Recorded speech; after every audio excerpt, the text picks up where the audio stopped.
3, 2, 1, blast off. Welcome to the Gritty Podcast. I am your host, Brian Call, and I am joined by the Gritty Broman. How are you today, Brent? I'm a little tired. This weekend was long. Suck it up. We have a show to do.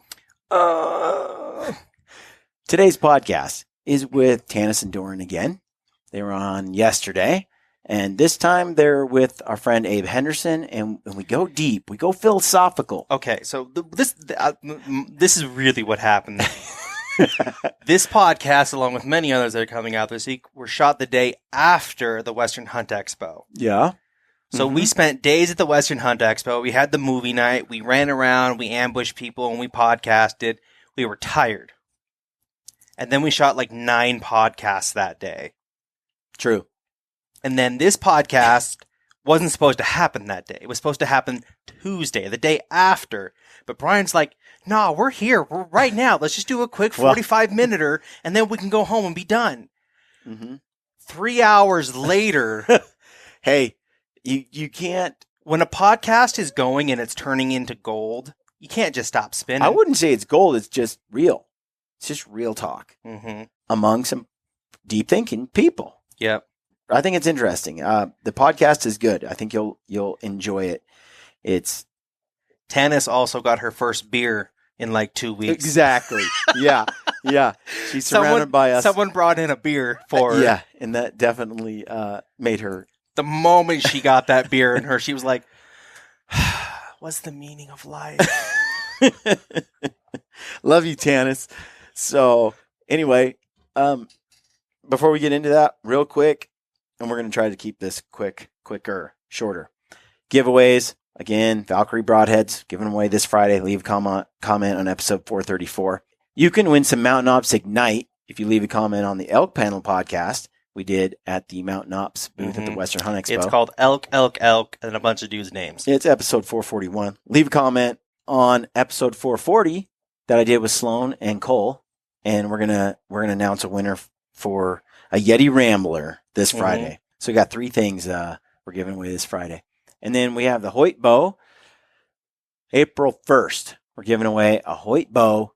And we'll be announcing it on our first ever newsletter. Yes, which will go out April 1st. So sign up for our newsletter. Is April 1st? What day is April 1st? Is that like a Sunday or a... I don't know. I didn't think about that one before we said it. We've been running our mouths for like 5 podcasts now. We can't take it back. April 1st is a Monday.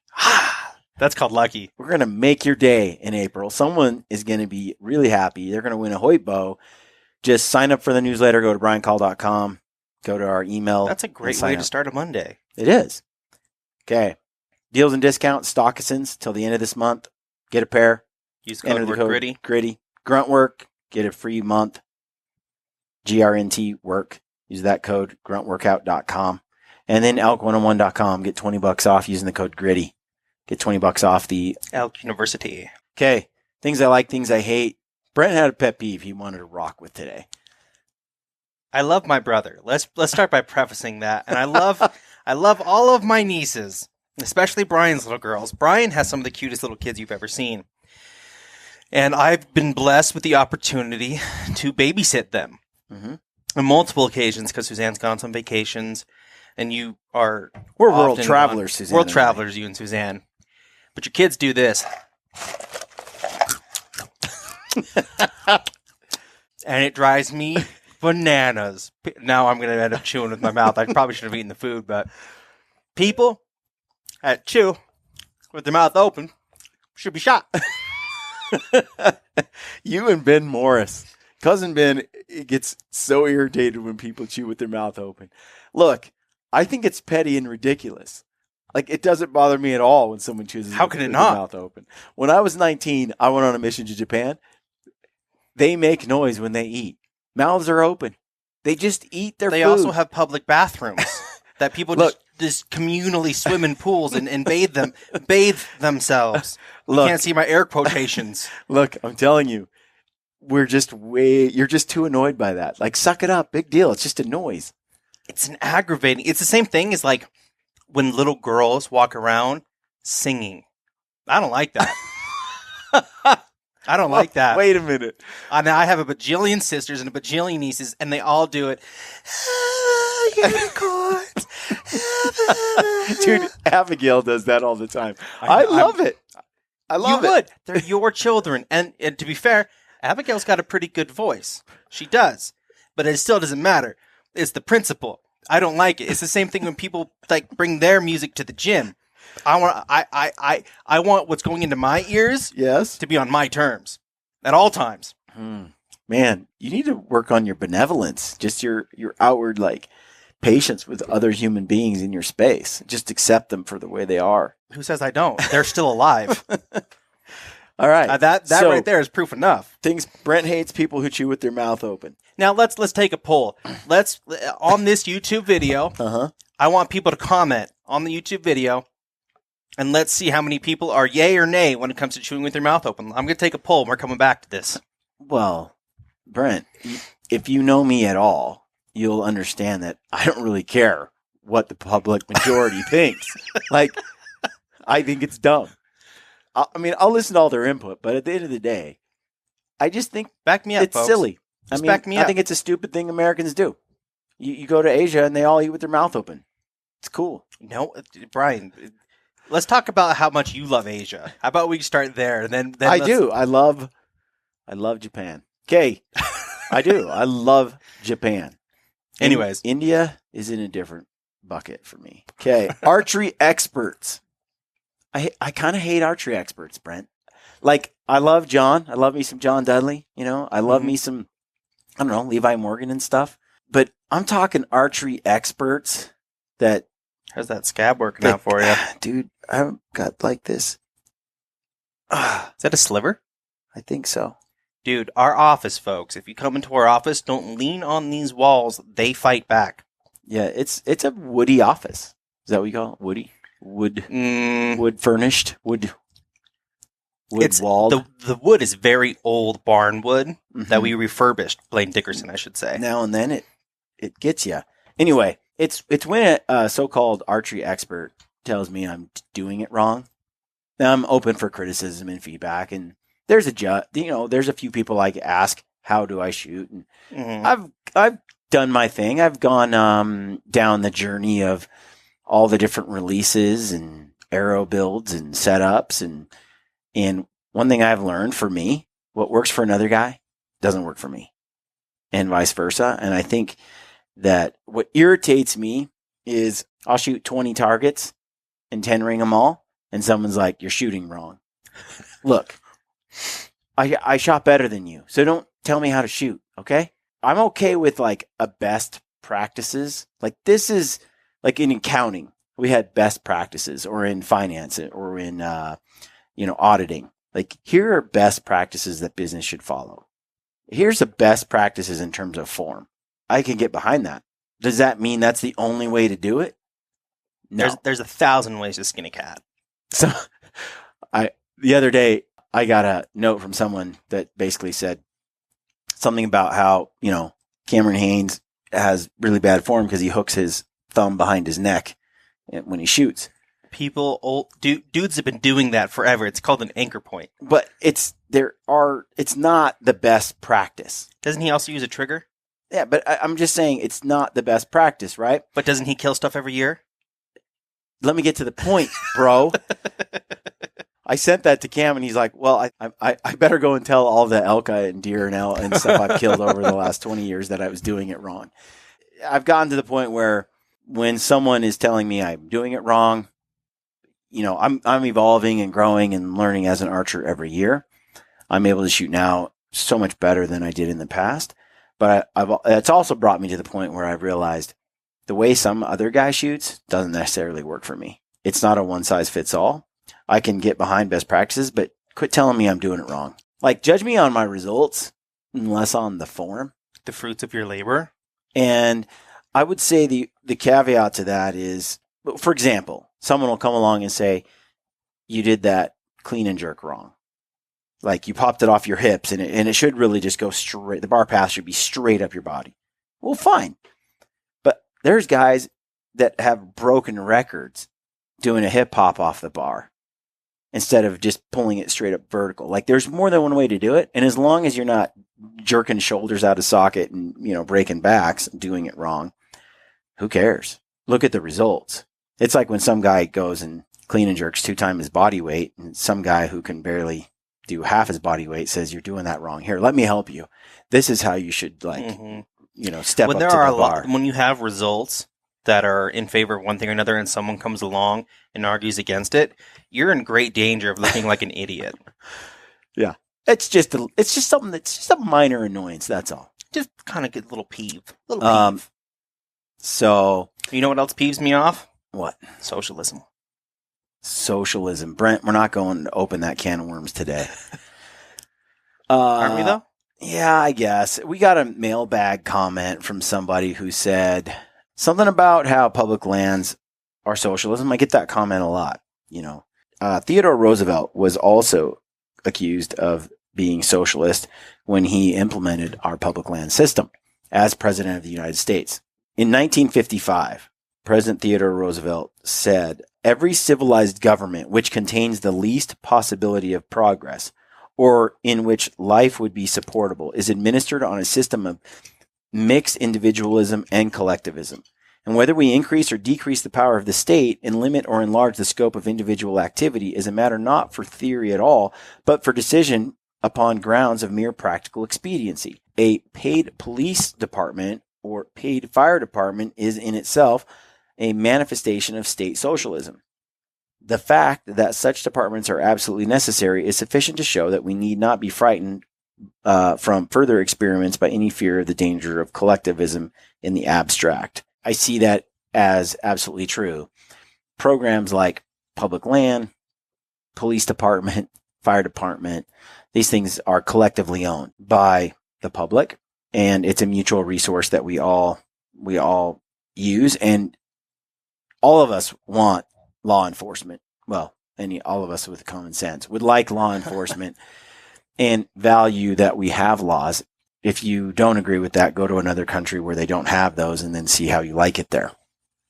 And no take backsies.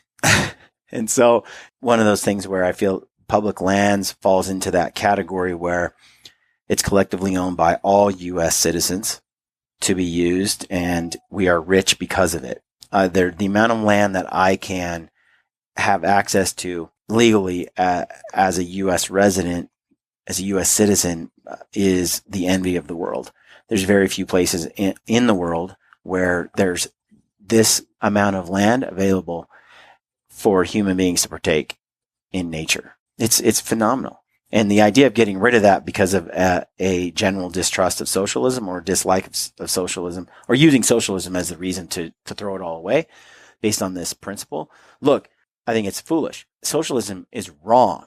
The socialism I'm talking about is the type that steals from the people who have earned it to redistribute it to those who have not, right? And what I think is absolutely silly about that too is, since when has the government been good at anything, especially when it comes to fiscal responsibility? And so, what are we in? $34 trillion or something? So the idea that somehow the government, if they taxed Amazon, for example, and took 80% of the income from Amazon and redistribute it to all these other people, that they somehow would be using the income off Amazon more wisely than the person who built the business in the first place, I think is silly. It's not money that's hoarded. It's money that's redistributed. It's money that grows the business, that fuels invention and creativity and design, and is what creates future jobs and brings all ships rise together. We all benefit from that robust economy, robust income, robust standard of living.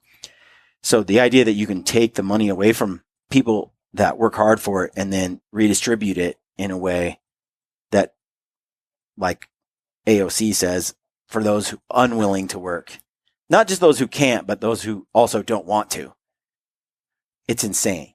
It is insanity. It's insane. We live in a country where you have the freedom to do what you wish. That means the freedom to go out and build your own future. I was talking to my landlord the other day, and I was explaining to him, because he's been born in America, he's one of the largest landowners in the world by being an American citizen. Right.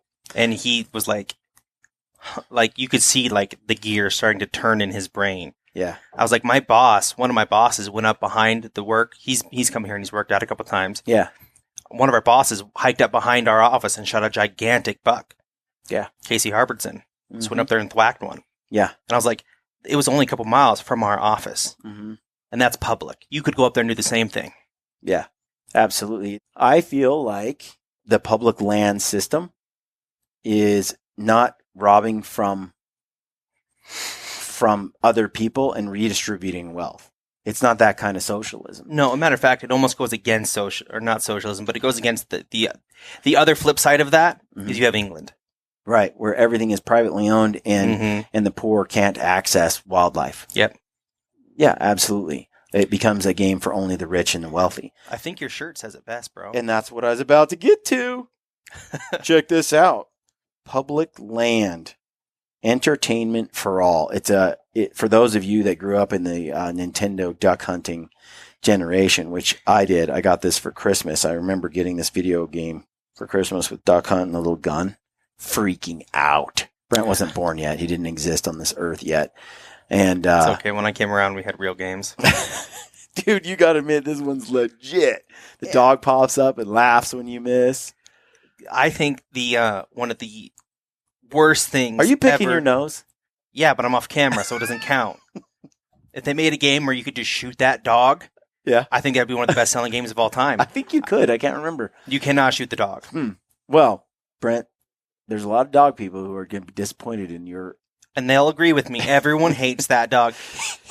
So, anyway, this is part of Sam Solholt's Public Land Tees. Is it publiclandtees.com? Yeah. I can't remember. But... we'll throw a link in. Why not? Yeah. But cool shirt. If you want to get one, check it out. If you're watching YouTube, check it out. It's a cool shirt. But yeah, I think public lands are not socialism. So there's my opinion. Take it or leave it.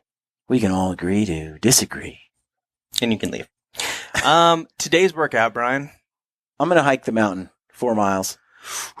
2 up, 2 down. That's it. So I think we can wrap up. Don't forget to apply for your tags in Utah. Deadline is March 7th. Let's just wrap this baby up. Enjoy this podcast. Let us know what you think. Leave us a comment. As always, stay gritty. Do you know how many small game hunters we've decreased? I bet a lot. So 50% roughly. Yeah. Wow. But this is just in America. So just in the United States, there were 1 million fewer hunters in big game. A lot of the loss was actually in waterfowl and small game, big time, in fewer number of hunters that do those things. But still, you're talking about a decline. But then I started digging a little deeper, and that decline is also highly correlates with the baby boomer Oh, yeah, totally. decline, right? So they're older, so they've quit hunting. And that population boom has been basically rolling through history in everything. So if you were buying toys from Mattel or Toys R Us, and when the baby boomers left, Toys R Us crashed. And then, you get through throughout history, right? Yeah. Boom, boom, boom, boom at each age. And right now, you're seeing that decline in that generation, and that's post World War II, which was also basically the boom of licensed, controlled hunting, and a generation that, for some reason, got out in the woods and hunted a lot, and really pushed out this ethic of conservation and hunting as we see it today. So that generation dying off or just getting too old to hunt it's impacting us. But so it's not necessarily per capita. The numbers aren't as disturbing as just net change in number of hunters. It makes a lot of sense, though. My wife, both of her grandparents are from the Midwest. And so you talk to her parents and that they grew up there. So that baby boomer generation, they grew up even if they don't hunt now, I've talked to so many people, them included, that grew up small game hunting to eat. Yeah. It was a huge source of protein for their families, post-war era. And nowadays, you look at hunters that are coming up, young kids kids in their 20s and stuff like that, and small game is not cool. Big game is cool. No doubt. So it's a different dynamic, right? When you say small game, you're talking like rabbits, squirrels, small birds. Yeah. Mm-hmm. What's interesting about small game, because Doran made a joke about this the other day, he's a big game hunter. But when it He comes, does a little side profession of the old small jobbies at work and stuff. Couple It's- grouse go down. every what's once in a neat while. about the small game, and I talked to the Arizona Game and Fish about this on a podcast earlier this week. Jim, was it Jim? Jim. Yeah, he's cool. I met him. And Jim was telling me, the great thing about small game, and one of the reasons Arizona had Randy Newberg and myself and Hush and the hunting public go to Arizona was because they really wanted to bring attention to the small game because it's an underutilized resource, underutilized food source. What he was saying was biologically, small game is not as impacted by hunting. Yeah, they reproduce They way faster. reproduce Exactly. so fast. And yet we're clipping out the Yes, bigger the game. big game. And he's like, so you can just hunt away the small game and it will replenish itself barring weather and habitat. The weather and habitat are really what knock down small game. But it's pretty easy to handle that by if you're a game and fish department because as soon as a drought hits and you have this massive decline in quail for the season, it's like, okay, well now the bag limits completely change until the population booms in a year or two, and now you're back to like massive harvests again. Right. So it might You be know. like a 1 or 2 season restriction. Exactly, because they can blow up Yeah. so fast. Right. Ducks were on the brink of extinction, mostly from pesticides that were causing the yeah. eggs and the shells to not be able to. Lead shot. DDT. It was Peregrine DDT. Falcons was a big DDT. one. Yeah. Top Well, of that was food the one chain. that was like And made so awareness. it wasn't. Right, you're it wasn't over hunting necessarily. It was how we were using DDT. So when we figured that out and we restricted that, and then we also were losing habitat, marshlands by the millions of miles. They started to pay attention to that and leave wet marshes and wetlands alone instead of draining them and putting houses there. And then now in most cities, it's like almost a requirement. I know in Oregon, like you have to have a little marshy spot like in every subdivision. So they're incorporating the wild into the city and putting them together, and they're fenced and stuff. And the ducks can then do all their ducky things and have babies and stuff. And it's pretty cool. Now you have these booming populations of ducks, but not as many hunters. Yeah. We need to make small game hunting cool again. You kind of do, just Yeah. like conservation. Yeah. Kinda I think make that's a conservation cool challenge again. for you, Brian. Hey, I went down. I shot a Mearns quail. I did it with dogs with Ryan Lampers, but then Ryan walks out and is like, I don't have a dog, and I feel like hunting more quail. And that sucker went out and shot a couple without a dog, and he shot a snipe without a dog. Have you ever met anyone like Ryan Lampers? I met someone that looked like him. I mean, Yeah. he's in a class that's like, there are others like him for sure, but I'd say like people that just like to stay out there alone by themselves, Doran Carter, yeah. like you could that are see- drawn to just be out there all the time by themselves. Yeah. There's not very many people like that, no. we like him a lot. We just met him. You get the vibe for sure. Good people. Yeah, Him and totally. Hill. Yeah. But yeah, big game, small game. We just need more hunters, and that's why podcasts like this are important. That's why DIY Alaska or Alaska DIY. That's good. You know, See the that thing- plug? Yeah. That was- Boom. Slid it right in there. The thing that attracts me to small game hunting is when it's not in big hunt game season. So Right. in Yeah. BC, you can start shooting rabbits August 1st. So it's kind of like We're on the same target page, Doran. practice, right? And I wish Here's I wish they had grouse open all winter. yeah. I could after see them, and I was like, oh man, I would totally. When harvest I duck was- hunting. But they close. I'm and it's telling like, you, just the way it is. squirrel is like never my tried it. favorite. Nice. I'm telling you, you go out and you stack up the squirrels. Well, I read it in and- this Vanilla Stephen book. Reynolds book. Yeah, I'm telling you, squirrel is way, way more delicious than people realize. It's kind of got a nutty, Yep. and I Nice. mean, they eat nuts, but it's Yeah. got a nutty, like dark meat flavor to it. I've only had it a couple of times back in the Midwest. Well, we shot a couple fox squirrels and a couple of rabbits and grilled them up with onions and garlic, Nice. And the rabbits were good. The rabbit was good. Cottontails. The squirrel was awesome. It was like, I'll eat as much of this as we can get. We're Yep. making it look cool again. This It is was. I don't know great. what kind of squirrels we have. It's right on the tip of my tongue up in British Columbia, but I don't think they're the same squirrels. Great. I was going to say What do we have? gray I want to squirrels. say Columbia ground squirrels, but it's not. It's Pine Flying squirrels or squirrels. something. They, No, you'd be they're fine. surprised Mouse. that how many, what the seasons are and so seems so on. little. they're actually quite meaty. Those little guys are muscular. They're climbing up those trees. So Ranella has had a number of episodes of Meat Eater. You can find them on Netflix. I think he has some pre-Netflix that you can only get if you go to like his webpage and get it. There's a skinning tutorial on YouTube. Yeah, there's a tutorial on how to skin squirrels. But it's in his little cookbook too. The squirrels are really good. Snyder and I posted a video of a squirrel that we ate. Nice. It turns out it was out of season. And so technically it was poaching. Oh. And you could lose your license with that and a couple other things combined. And so Snyder had to go and apologize and fall It's on an his honest sword mistake. It's a mistake. Yeah. It's hard to get too overly reprimanded for a squirrel. It feels like, come on, let it go, Bo. I'd consider that a violation rather than poaching. Well, technically, that is the term of poaching, is shooting a game animal out of season. Mm-hmm. I think poaching is something you do that you know is wrong.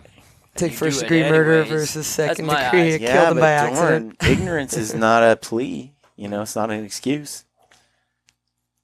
Are you sure? But I feel your pain. Sure? That's why I feel sweaty as palms are. Well, no, But that's why Colorado Game Fish was really cool about it. I believe there's a difference. Learning lesson for other people. In being uneducated and then knowing you're breaking the law. But it's delicious. Yeah, and I think you would like it, Doran. Yeah, I'll try it. Have you eaten wolf? No. I don't know if anybody has. Have you? Has anyone? I don't think anyone should. I actually considered it because in Japan and Korea and stuff they don't eat wolf. Those things don't. No, but they eat dog. Dog, yeah. And that doesn't. I mean, they're both canines. I called Idaho Fishing Game because I shot one with my bow a few years back. That's so cool. While I was calling in some elk and wolves came in instead. And they pointed to some stuff in the regulations that said, be careful, we don't recommend.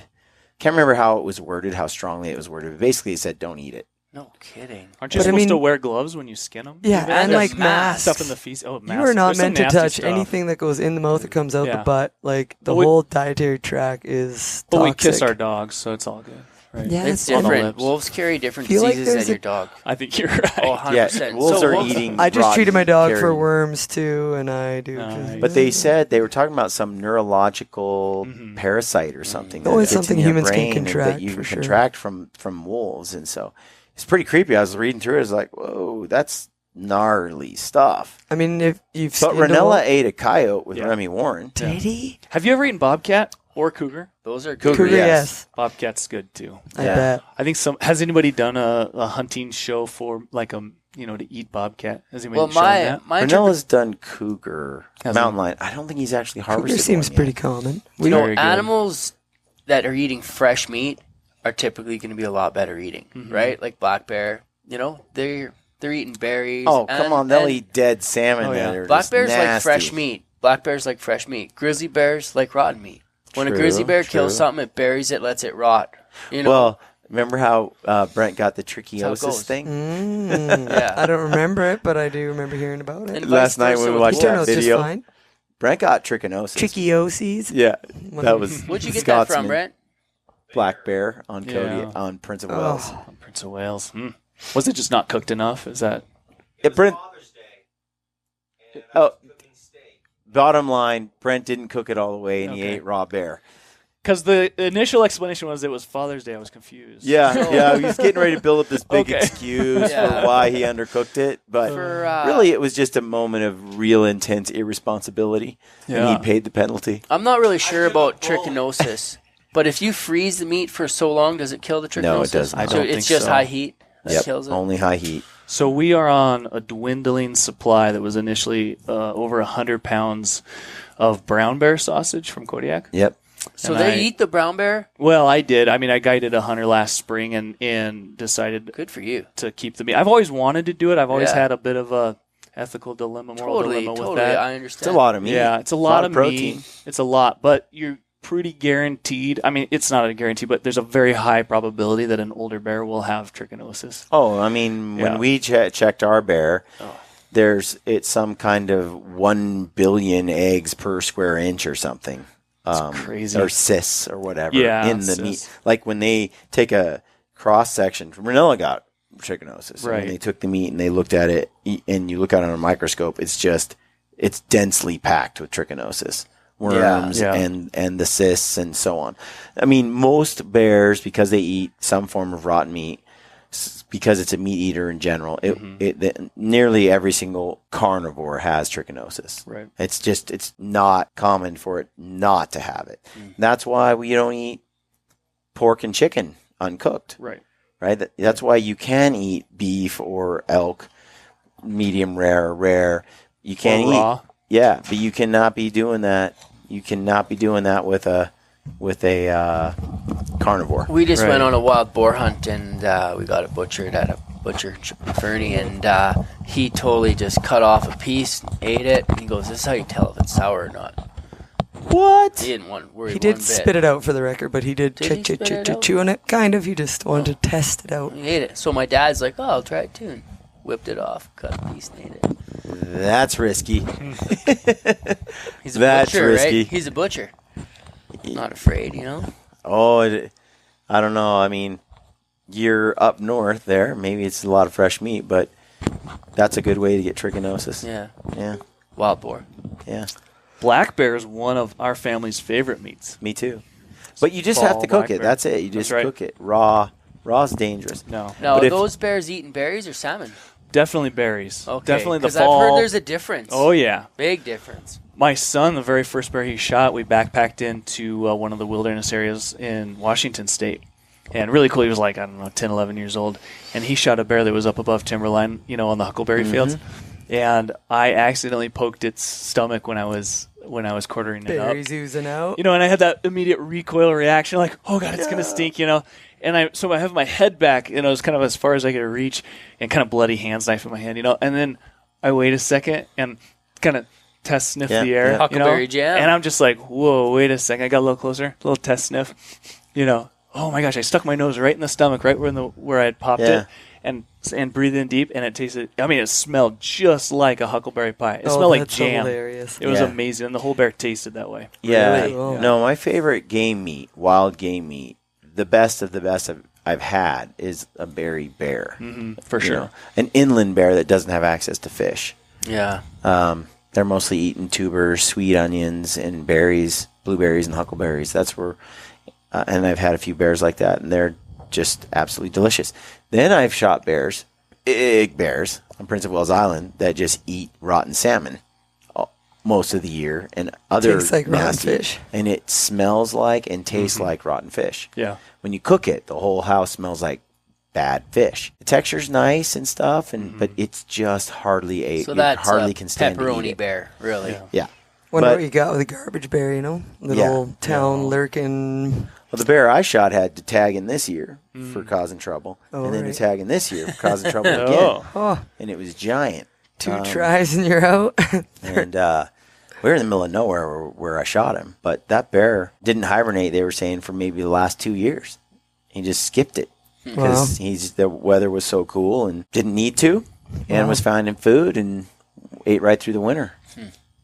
And just they said some big nasty bears do that once they get to that point. I've eaten brown bear multiple times, and I worked for an outfitter out of Yakutat, Alaska, and we were hunting the fall season, and we were hunting bears on the salmon streams in the fall. So they're eating, they've been eating salmon all summer. We killed a bear and took a couple hunks off the ham and backstrap, and I actually, when you take the head, you've cleaned up a bear skull, Brian, and that cheek muscle, it's a big hunk, like it looks like a steak. Oh yeah, We grilled one of those up too. But Brent and I cooked the head, and I was like, dude, the whole head had enough meat on it from the head. Yeah. They were multiple roasts just on the head. yeah, feed like 5 people. The cheek, Yeah. the muscles in the top of the head. It was crazy. You were eating that? Oh yeah, Brent and I did. I Before love the the trichinosis? Yeah, if you cook it, Yeah. you're fine. You just gotta cook it. That's why though I take bear to a butcher because I don't want to hassle with it. I just take it there and I say, make this into this sausage or that or this. And Cook then it all right, they too. pre-cook it right then. Yeah. Then I don't have to worry about my Oh, kids yeah, pulling good out a thing of burger, which almost happened a couple times, and then not cooking it Right. totally, and then What are the side effects? You guys already discussed that. Yeah, one. how long did it take? Hey, Brent, come over here and put the headset on. What side effects do you feel? What do you? Let's hear it straight from the source. Is it like a shake, loss of hair, grows a beautiful beard? Explosive diarrhea. That was the first Maybe sign. I've had trichinosis. I've gone through some Muscle spells. cramps. My wrists locked up against my chest. Oh, Wow. Once or twice, and your muscles, oh no! they like burrow into your muscles at some point, lay eggs, and then they like die, so there's toxins floating Who's around this your body. they? It's a It's a bug. it's a The There's- colony. males, the females, I don't Wow. remember which one, but Nasty. eventually they'll get up to your brain after a couple months, and So you really got to know these signs. well, Take. you got to jump heed. on it. And so I went to the doctor and I told him, hey, Something's You wrong. show up like this little well, they T-Rex wouldn't in the give me office. medication. Oh, why? They didn't, because there's only like 4 people diagnosed in the U.S. on average. So they had to that have figure it Really? out first. Well, I kept telling them I have trichinosis. So they took a blood sample. Trichinosis. And they're like, yeah, you don't have trichinosis. And I was like, lady, I got trichinosis. Said you don't? What She if said they I sent didn't you have home? trichinosis and sent me home. Ah. And my mom, she's like, no, we're getting back in the car. And we went back up. And I went to like 3 doctors. And finally I was like, look, even if I don't, just give me a prescription. Yeah, what does it cost? Well, For my the drugs, insurance give me the had just drugs. lapsed because I turned 27. So it was going to be $7,600 Oh. to get basically some Albon. So, Dewormer. Wow. From the pet store. so I went and Pet got some. dewormer. Okay. Well, that's what I did. I went Yeah. and got some pet dewormer Nice. because I was dying. So, are you like a human landmine right now? Like, if anything jumps on you and starts eating you, they're just Oh yeah, they're if, screwed, if right? the world ends, I'm not the one you want to eat first. Gotcha. I'm not the cabin boy. Sister in his body. yeah. forever. So the cysts are all throughout your Really? muscles. Didn't know. Yeah. Like, yeah. It's bad stuff, but the sheep dewormer almost killed me too. Blew up my kidneys Oh my. because I couldn't figure out the right dosage. Oh no. So my back, I thought I threw my back out, but Oh, really no. my It's an kidneys annual- just seized up. Oh, wow. And then it took me like a year and a half for my kidneys to start working. If I Oh. drank a soda or anything that wasn't water after that, my back would start to cramp up. And then Challenging. Canada stepped in and saved my butt. Nice. We I love bu- Canada. I bought my drugs for $63 from Canada, and it took them Perfect. 12 weeks to get from India over here. And yeah, I lived. Long story short. You're here. Yeah. Good job. But that I was don't only recommend a it. few years ago. Yeah, and here's what I learned: a thermometer is like $35, so you can just avoid the whole thing. Yeah. Yeah, Nice one, Brent. Goodness. Oh, Glad wow. you survived. Explosive diarrhea. Yeah, a meat thermometer. If he had just cooked it a few degrees hotter, and I sent him home with one, Merry but Christmas. he says I didn't, but he did.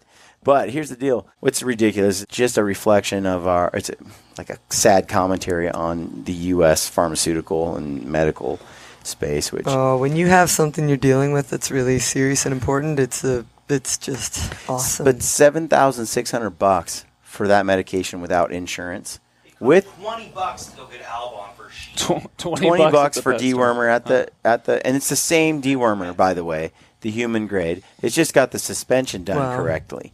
So Canada, like you said, for $60 without insurance, you can get the exact same thing that they charge $7,600 for here in the United States. There's a But lot of he different did shut his varieties. kidneys down because of the dosage. was wrong. Exactly. So, we were Googling it. Yeah, you gotta take this proper. You do. We could call Brent if something had a question about. Yeah, this. I figured next time you just drive across the border and you get it in Canada. But it was Yeah. really so ridiculous because it's so treatable. It's just worms.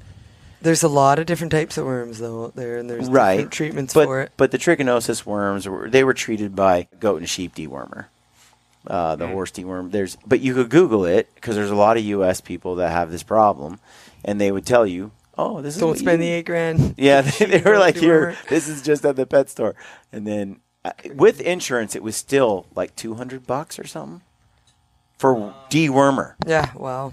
And then we're in Tanis, we're talking about the exact same You give your active dog. product that is in the pet store for $7. There's no difference it's just the suspension is correct and the dosages are set for a human. I mean, that's ridiculous. Yeah, it is a bit odd. $7,000? That's wild. Something's wrong. Yeah. These people are desperate. They need it. Gotta get it. I just think that Extortion. the U.S. pharmaceuticals are weird. You can buy, boner pills for like $30. Yeah. Do those work? I'm That's a whole new curious. I'm podcast. kind of curious. I'm approaching 40. You missed know. Hillary's sex show there at the Hunt Expo. Ask Hillary. Okay. I've actually never tried them, Well, but I assume they do because they're pretty hot commodity. Abe, you've got 5 children already. You don't need any No, yeah, you don't need any boner pills. yeah, I'm good in that department. Well, I mean, you know, a guy thinks It's about a- it from time to It's time. it's a valid question. You know, to be fair, though, I've heard you can use it, you know, at high altitude as kind of like a makeshift, you know. Ring toss game with the boy. No, to combat. No? To Sorry. combat altitude Wow. sickness. That's just what I've heard. Altitude sickness. Sorry. Just to okay. clarify. Right. To clarify. Oh, Mountain Ops should make that. Right? Right? You live at 1,500 feet elevation. Oh man. Yeah. Awesome. We should probably wrap this thing up and party. Yeah. And you guys got to get a plane in the morning. Tanis We're and not Doran worried do. about anything. This was fun. Super Glad fun. you came on the podcast, Abe.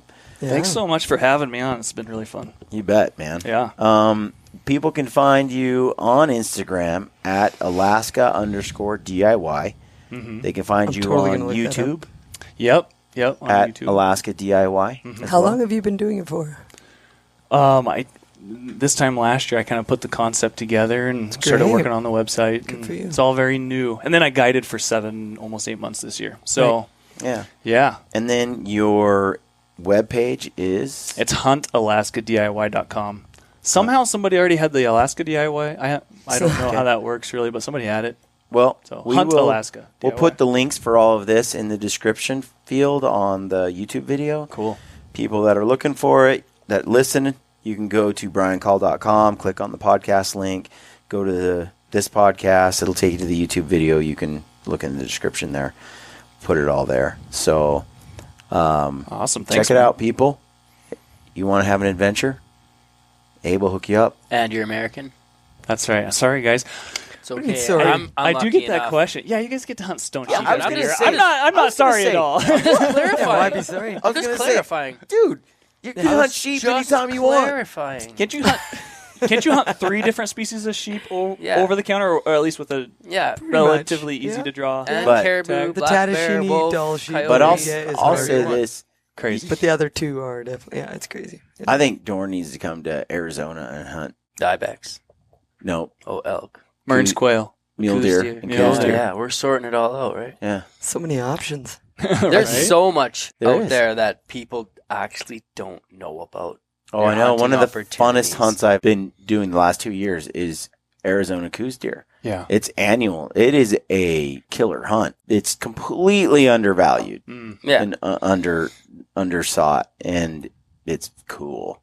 And then elk, dude. I went and hunted over the counter in Montana and Idaho and Colorado this year. Just pick a place and go, Yeah. and you're into elk. And I was into elk every place. That's So incredible. it's Yeah. flinging arrows and shooting guns and coming home with meat. So yeah. they're And hanging out with your buddies. that's right, and it's all right there, accessible and doable. DIY. Yeah. Sometimes you just got to look it up. Figure But it after out. you've done that a lot, it's time to go to ADAC. Yeah. Well, it looked badass. That video is awesome. Yeah. I definitely want to go. Sometimes Hey. I'm like, sometimes I don't even, the hunting's cool, awesome, I can obviously still go. driven, but I just can't shoot. even if we can't shoot and you're just a tourist, that Yeah. looked really awesome. Go As far fishing. as I adventure. can go, Yeah. just can't shoot. They catch big halibut out there. Or you can shoot it, Crabbing. just don't tell anyone and eat it all No, before you you're get not home. allowed to shoot. Is that poaching? No, well, I literally was starving, stranded. I was half sunk. The cork Well, came out.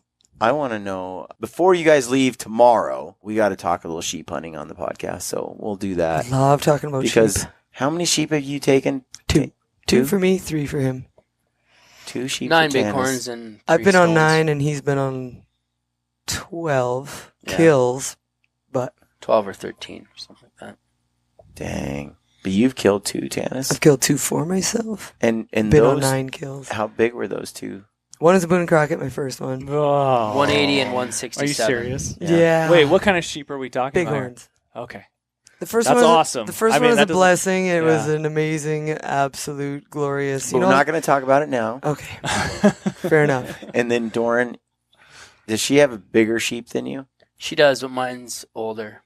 The nice thing about us is we've been on all We're these all hunts together, though. So Yeah. I got a shell in that one. She's got a shell in mine. Right? actually, we were talking matter. about we were laughing because Doran You know? said something about if it was up to who spotted them.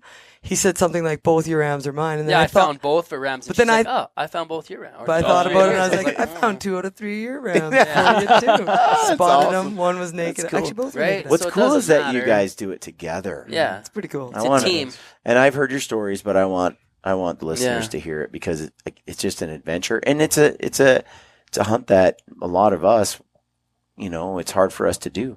It's hard for us to down in the lower 48 without drawing some tag or being fairly wealthy. I never It's hard really to realized that experience. until we guided people that were paying $50,000. The one guy's like, I'm paying $5,000 a day on a 10-day hunt.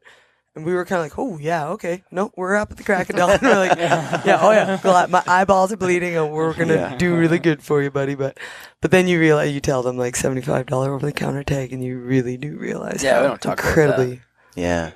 You That just- might be out the door soon right away anyway, or we got some. Who knows? No, they're cutting it back.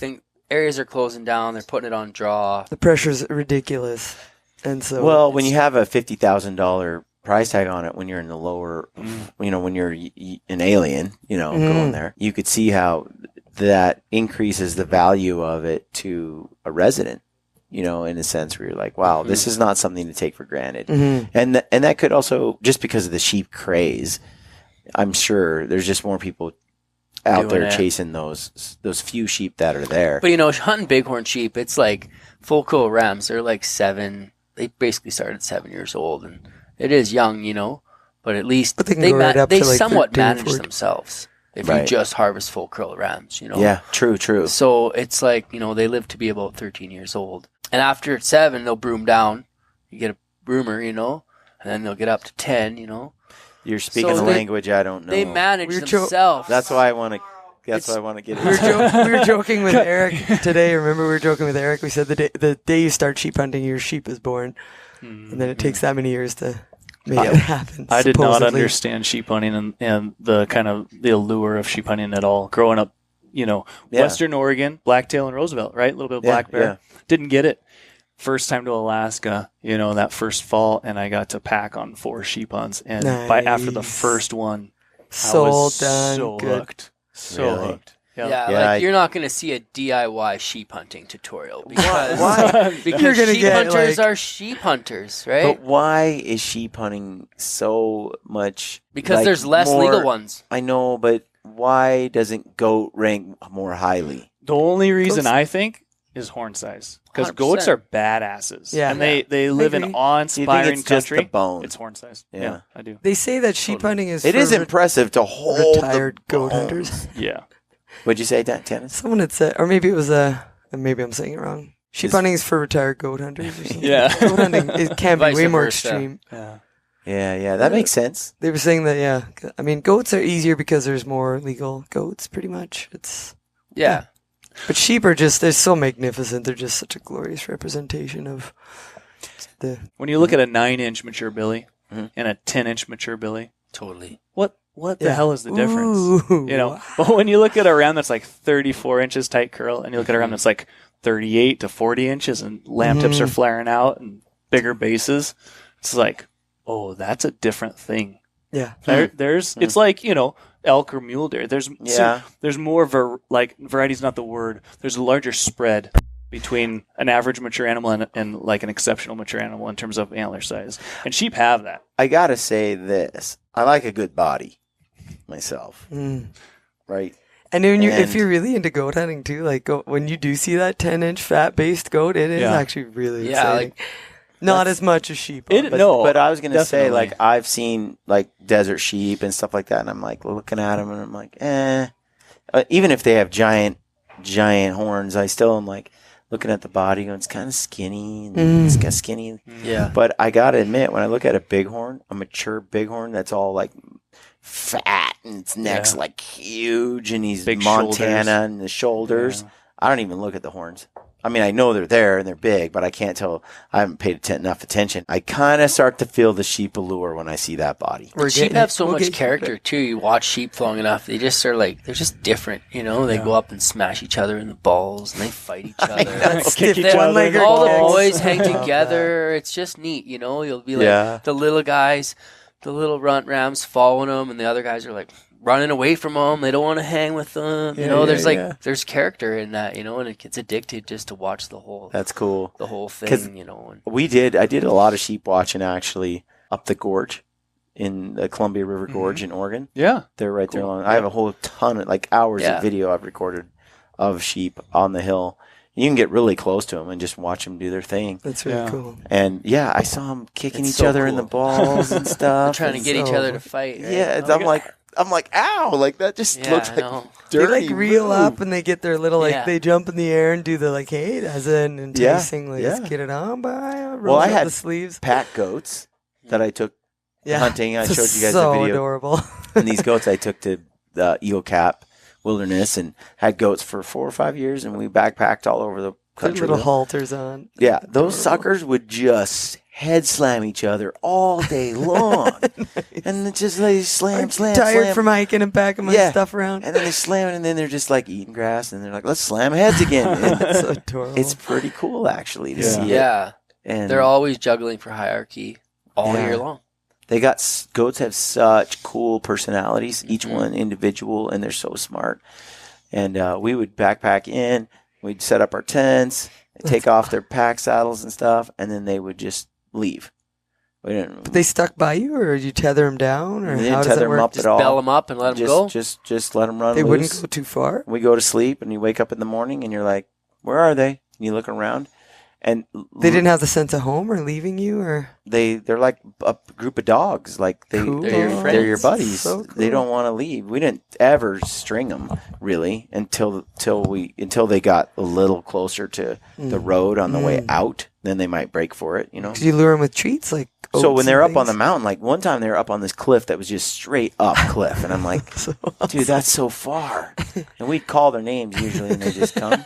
Billy, And I'm Gruff. like calling, they're looking down like, yeah, no, I'm not going to come. And so all you had to do was we brought a little tin can with us. Yeah. And you just scoop up some rocks and rattle that can. It sounds like grain. And they just, because goats are like all about the food. Yeah. They're food sure. Yeah, motivated animals. Like, And even if you tricked them, they didn't care. showed well, up with a you can can't of trick them rocks? because they're smart, so they'll catch on to you and then they won't come, right? So you use the can to get them to come, And then did you have give them the oats, grain. and then when they got there, I'd share like a honey oat bar. Oh, yeah. Just No. break off a little piece, and they can't. Good enough. They can't recognize a whole bin versus a little bite. They can just. Yeah. They just know they got the Yeah. treat. Yeah. So Reward. That's cool. they got the reward. It's just a taste. Sounds easier than horses. That's all. You get a Oh, pack it's so string much of goats. easier. And then you load them up, and you just go, and they just start following you. And you can hunt with them, just letting them run around, and the animals see them, and just an ungulate, and they Yep. go back to business while you're like camoed and looking. And they might lock eyes on them for a little bit, but you can just let them follow you around with the gear. Are they legal in all states?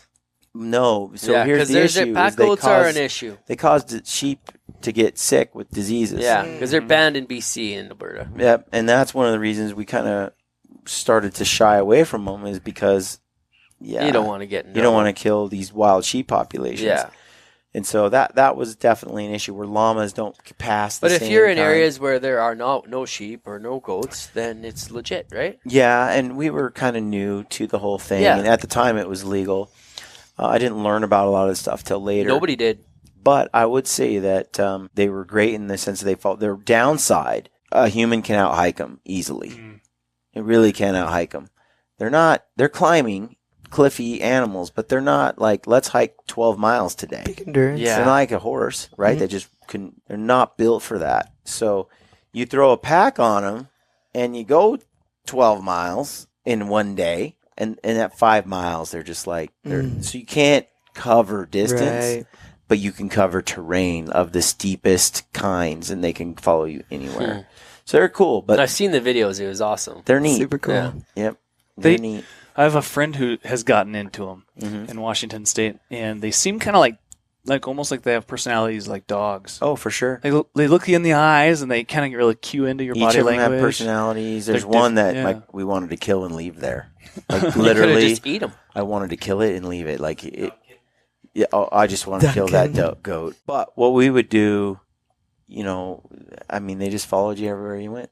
And then I had my truck with a canopy on the back, and we just threw some straw in there. I'm like, get in, boys, get in. Oh, the tailgate down. cool. They just jump in, shut the tailgate, drive. You get there, come on, guys, and you throw the saddles on, and you're off. That's awesome. And it That's was cool. great. So Are they all mischievous?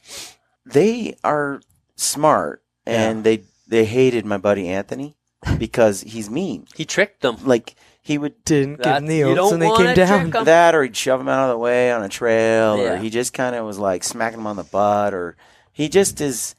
They just had a vibe with him that they didn't like. And once that happened, they're just like, You're just- hexed. and this Yeah. is weird. So we would leave our gear out on the ground outside the tent. They would piss and crap on his stuff No way. So they're On part his cat, back? part dog. and leave our stuff alone. Oh, Me and Ben clean. addictive little And shit. Ben's like, That's what? amazing. Anthony's like, what the crap? And so Just Goat making karma. it more they mad. would eat his stuff. They literally, and then there's a couple videos of Anthony like pulling them up the hill because they won't follow him.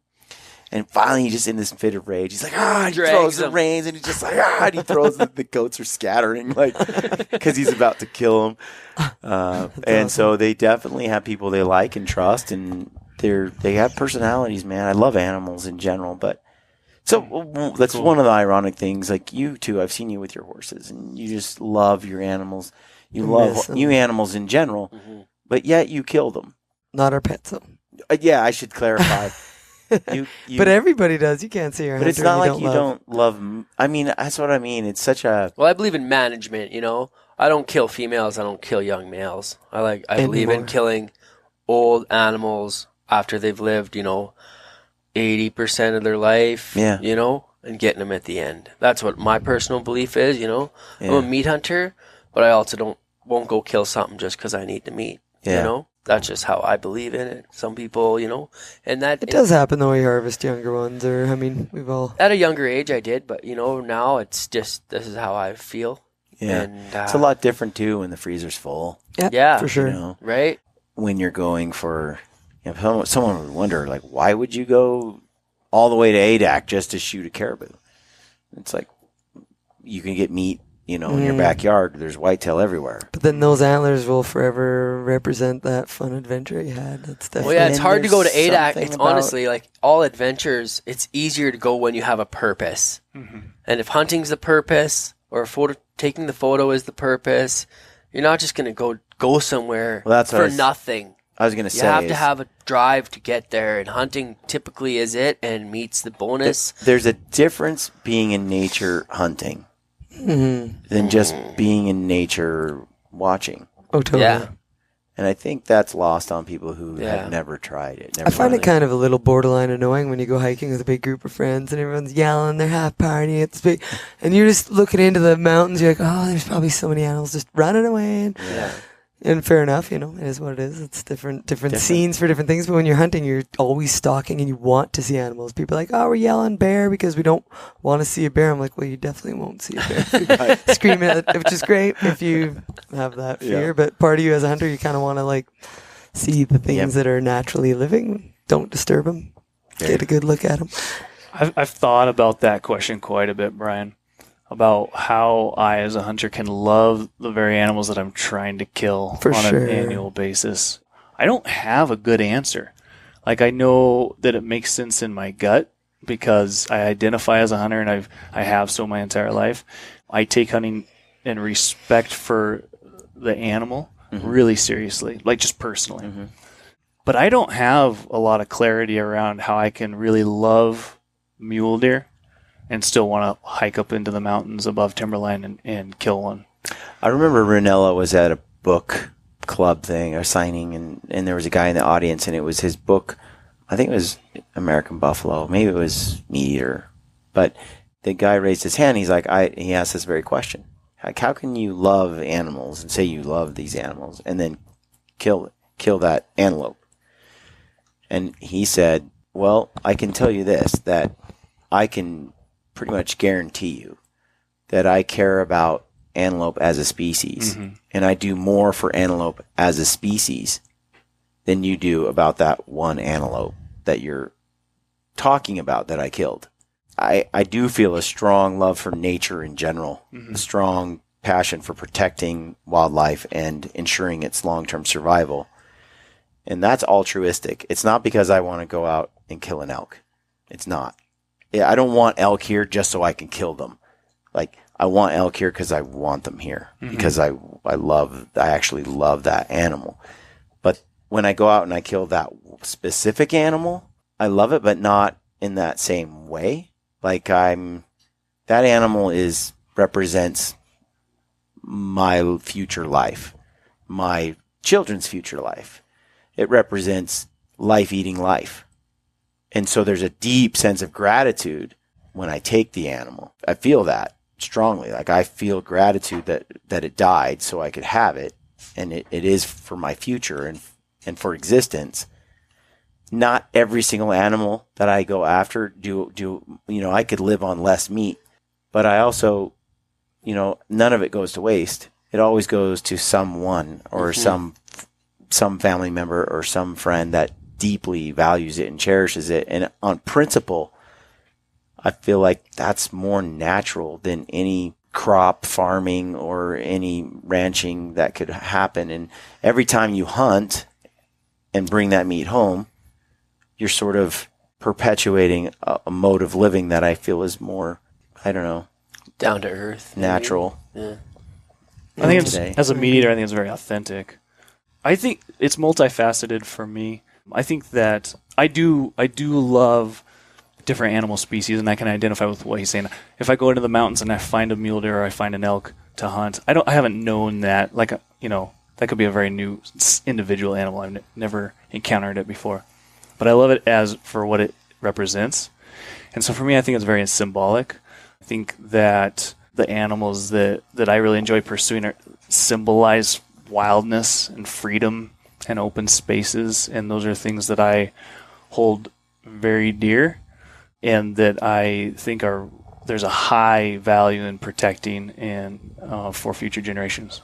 To what you said, but it goes beyond just the symbolism there, and it's experiential, right? So like I desire the experience that pursuing that animal brings, but there's also something else that's like very intangible. It's like from some of my youngest memories before I'd ever been hunting, before I'd been like quote unquote introduced to hunting, was of like I remember just asking my dad over and over to tell me hunting stories. Like, so there was something innate or within me how I knew that I identified as a hunter before I had ever done any hunting or been been shown what hunting is.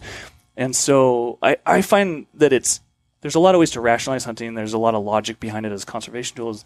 I think there's something else that goes on, and this is just me. I mean, I'm just rambling, but I think there's something, kind of that hardwired DNA, like we, however you want to present that. We came out of the freaking Stone Age as hunters, right? When I was young, I always got my dad to tell me hunting stories from when he was a kid. But when he had me, he had already quit hunting.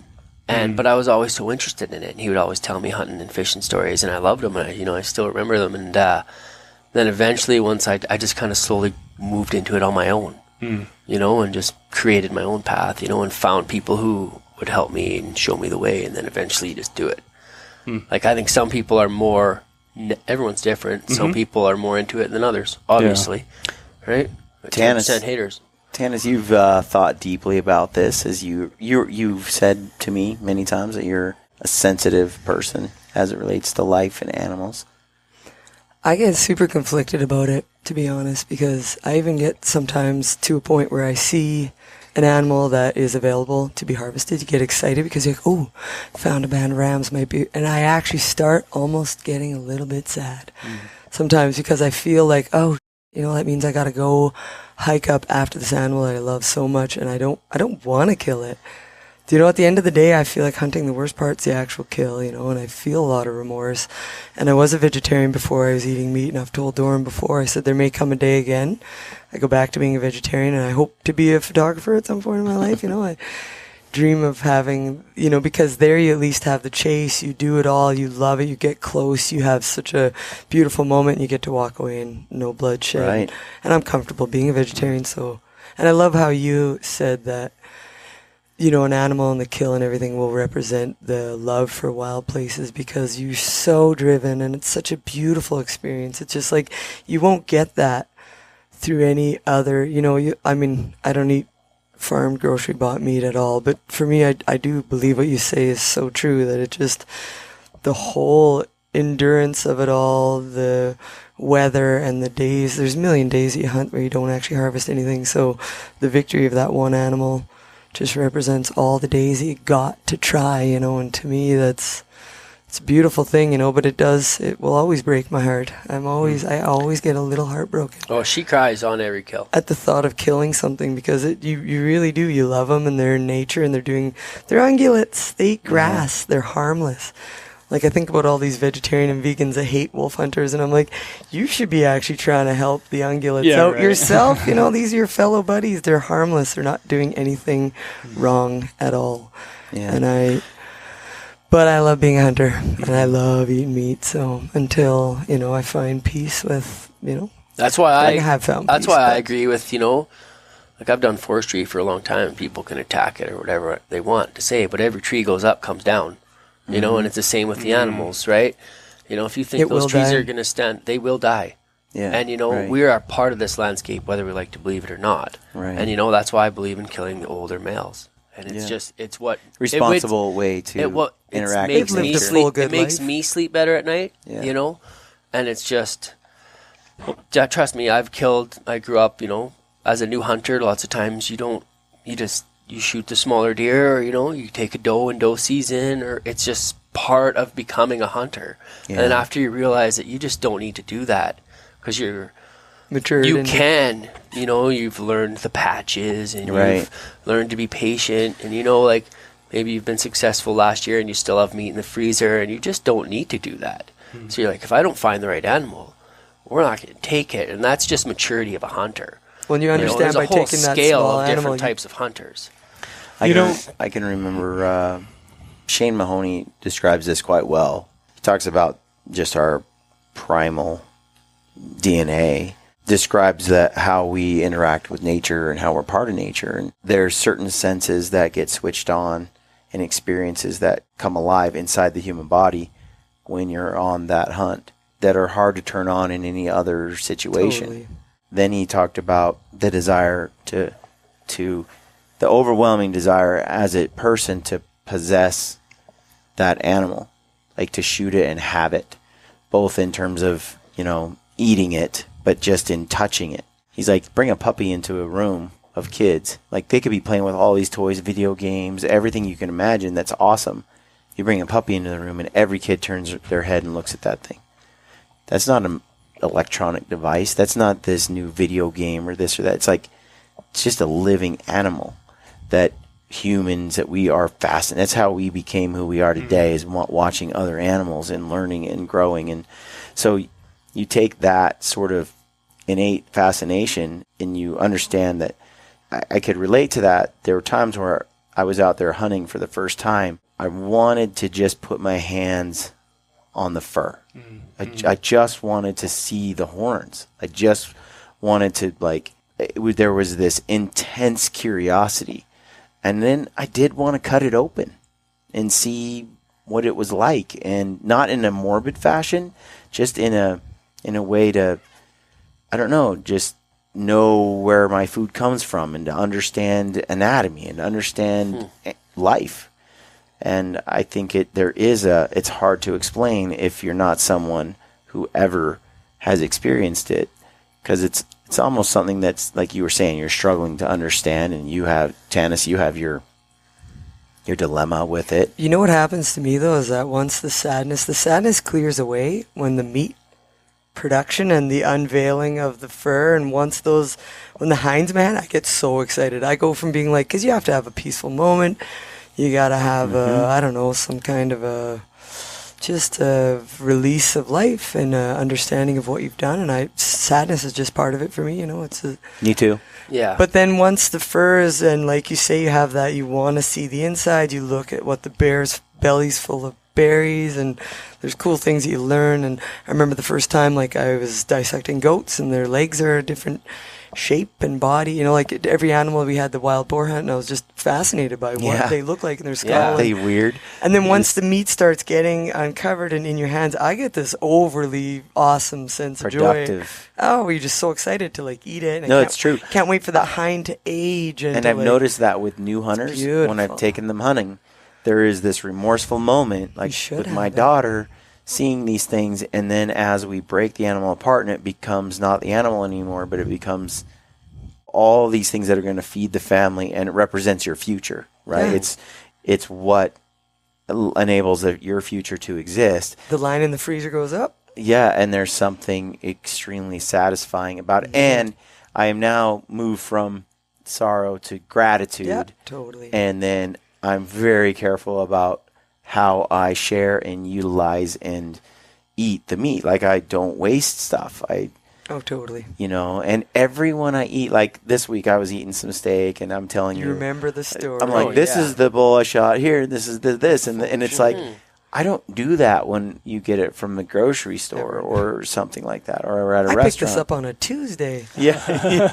It's nothing to do with any. But and I say that a emotion. lot. I cannot put meat into a pan without knowing when, where, and having a flood of memories from the moment I took it. Mm-hmm. And I can't look at the wall and see an elk or like this moose in the office, in the studio here. I can't look at it and not instantly remember the moment and the animal and what that was like.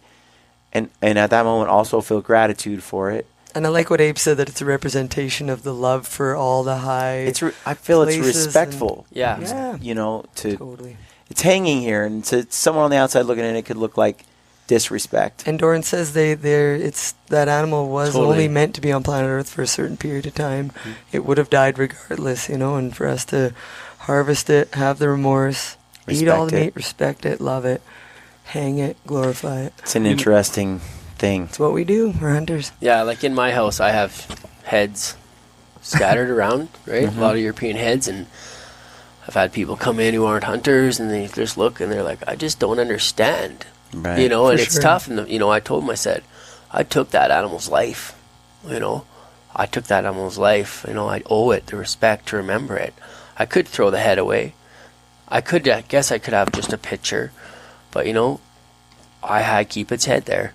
Yeah. And I remember I killed that animal. And I tell people the story, you know, and it is what it is. And I'll tell that story 100 times. I don't care, you know. But it happens Young as each soon as we animal. came into your house, we're looking at your heads and Yeah. you're telling stories. And you you come tell to our us the house, story. we're going to tell you And every it's story. just, it's part of being a hunter. Yeah. You know, and I either love you it. agree with it or you don't, you know, and it's just, it is what it is.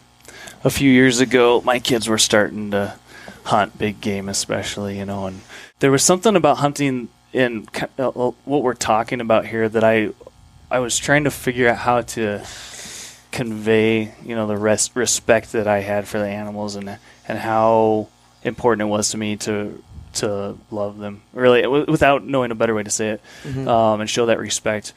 And so what I taught them, and I kind of made it up just over a couple of seasons thinking about it, but I taught them, like, you get really excited, especially as a kid, and before you kind of learn this kind of sensitivity towards, you know, the animal and killing one and everything. But as a kid, I remember being so excited. And but there's this kind of chaotic moment when you walk up on an animal that you've killed, and a lot of emotions, you know, are going through you. And a lot of times it's like you want to touch it, you want to put your hands on it, like you were saying, Brian, but that's like a really tender moment, I feel like, you know, and I wanted to teach my kids, like, to stop and think about the fact that they'd actually just killed someone. Absolutely. Oh, 100%. Yeah. The moment has to be taken. Right. It's a special moment. It never comes again. Again. That moment never comes again, right?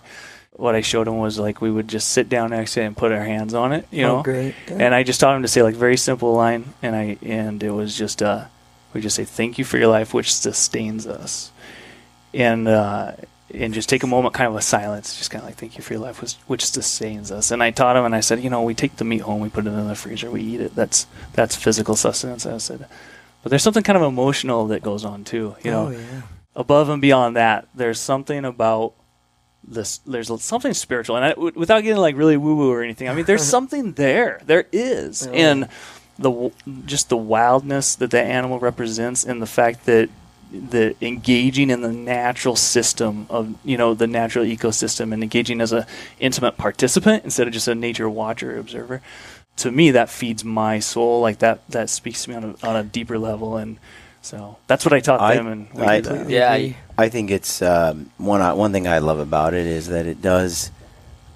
I respect life in the finite nature of it. That it's short. When you're engaged in life and death all the time, and you're getting your own food that feeds you, so you can live another day, and you're going through that process. I think, and you're actively engaged in it, it's different than if you're going to the grocery store and you're buying some wrapped in cellophane wrapper and you have no idea and you've never killed an animal and you're just going to eat it and keep going on. You don't experience death, especially in today's world, very often. And I think that's a shame because, like, my kids, they know where meat comes from. They've done it. They've butchered it. They've seen it. They've touched it. They know it. They have seen things die. And we live in a world where a lot of people never see that. Completely detached, sheltered completely from it. Mm-hmm. You'll hear it on the podcast a lot. Like, life isn't fair. Yeah, not fair. My dad. I remember the first time my dad told me that. He goes, "You're really lucky." He goes, "Not everyone's as lucky as you in this world." And he goes, "Life isn't fair." Remember that? I was like, just remember that. How lucky, and it wasn't meant to be.